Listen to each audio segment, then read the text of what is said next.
پہلا حق کیا ہے؟ خالق کا، وہ پورا کرنا ہے کہ نہیں کرنا؟ دوسرا حق ہے مخلوق کا، سمجھتے ہیں؟ مخلوق کے حقوق میں اچھا زنا سے بچنا یہ بھی خالق کا حق ہے۔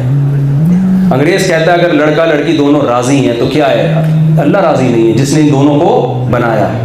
قرآن کہتا ہے کہ فَمَنِ ابْتَغَىٰ وَرَاءَ ذَلِكَ فَأُولَٰئِكَ هُمُ الْعَادُونَ، آپ کے پاس عورت تک پہنچنے کا نکاح کے علاوہ کوئی راستہ نہیں۔ میں جو اتنا شادی چیختا ہوں نا، اس لیے نہیں چیختا کہ مجھے کوئی آپ کی شادیوں میں کوئی دلچسپی ہے، اس لیے کہ زنا کو خدا نے کیا کیا ہے؟